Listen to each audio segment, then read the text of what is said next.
customers out there. You have to pray to God for temperance. Pray to your ancestors for temperance so that they can give you the courage to rise above emotionalism. Pray to your ancestors in God for temperance, that he can make you, or your ancestors allow you to rise above emotionalism. Emotionalism will never help you. It will only ruin and destroy you. Let me give you an example, right? Let's just talk about goals. If you're doing love work, and this is the prime thing I focus on, because, hey, man, I'm that fucking guy, and I deliver what people are looking for, and they love what I do. You know? Listen, I had a client. She hits me up this morning, and she says to me, I allowed my target to come over. After I specifically told her, and I preached to her, you know, I've begged this woman, do not allow this man to come over. Do not allow him to, you know, come over. Or listen, let me reiterate that. I said, do not allow him to come over if he does not have a truck with all his belongings. You know, because this man's been promising her over and over, oh my God, I'm coming over, I'm coming over, I'm moving in, I'm moving in, I'm moving in, you know, because he's with another woman. But this client here has been dating him. And she didn't know at first. This guy brought her in there. There's a whole emotional commitment that came about that whatsoever. And listen, we really can't blame the client, because I know people are going to be judgmental when you're dealing with a man that's got a woman. Listen, sometimes you don't know the scenarios, so you can't judge. Don't go out there saying, oh, this person fucked up, you dumb for doing that. No, you can't judge a person's situation. Because some people, they have no knowledge of what's going on. They just enter into this, and you got to understand, you know, sometimes that emotional connection that people are built between one another can be very strong. Sometimes I think that emotional attachment at times is just as strong as a drug addiction. So, you know, for the people in the comment section, I don't want you to judge this person, but listen to this analogy, this example that I'm giving you. This guy promised, listen, of course, I've done work, right? But to seal the deal, you have to detach yourself and allow the person to meet their utter demise.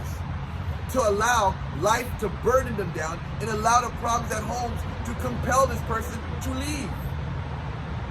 You know, because yes, we've heard stories of the fuckery going on, the fighting, the police and all this stuff like that. We even got recordings of this guy, you know, going through the motions at home. And we can see on social media that they're not having a good time. We can see that his woman is posting all types of crazy things. Oh, you're no good, you're this and that. Listen, we know that hell is there. We know that hell is hot. But the thing is this, in a scenario like that, you have to step away. You have to step away. And you have to mean it.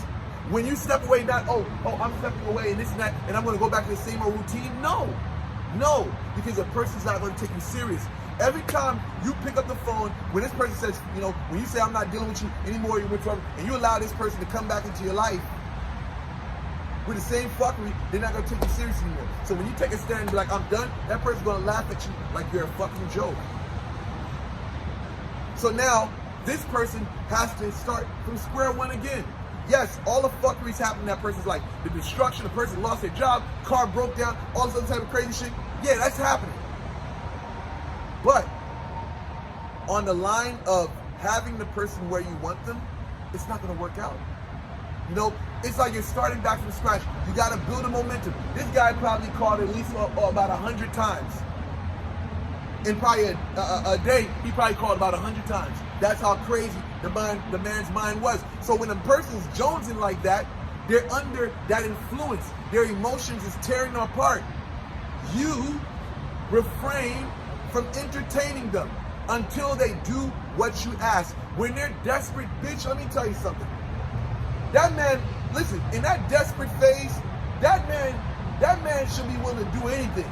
That man should be willing to get down on his knees and suck a dick to get your ass.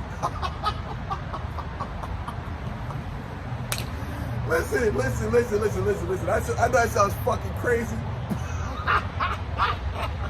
But listen, desperation will make a motherfucker do anything. I'm saying, I don't care a damn what a motherfucker say. Oh, you know what I'm saying? Listen. When that Jones comes over your ass and you start, you'll do anything. You'll do anything to be relieved from that motherfucker. So listen, step away from emotionalism. Pray for strength. Pray for courage to make the necessary decisions you need to, bypassing emotion. Think, make your decision for what's right, not for what you feel in the moment. You may feel, oh my God, he's coming back, he's calling my phone, oh my God. Now, that person just burning with a passion, just asleep with you. So now, you allow that person back in your life. As soon as they get their moments of pleasure, now they're back to the same fucking thing. You have to push your targets into a corner.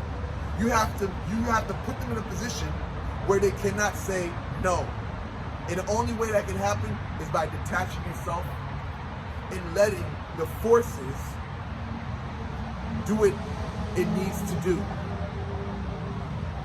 Being all emotional, oh my God, you know what I'm saying? Listen, the rule for this client was, do not allow the man to come to your house unless you see a moving truck outside with all his belongings in it. Because that shows me that he means business. When a man comes, listen, if a man say he's gonna move in with you, and he never does, this is what you need to do, especially if you're doing work on that motherfucker. Say, listen, you're not coming around until I see that you're serious. Until you prove to me that you're here. If I don't see a moving truck outside, a U-Haul truck outside, with all your belongings in there, do not waste my time. I don't have time to talk. And this is how you put your target on a furnace. So with that said, I conclude this video. I hope this video has been very motivational and you've learned a lot from this. Thank you guys for watching. Like, share, and subscribe.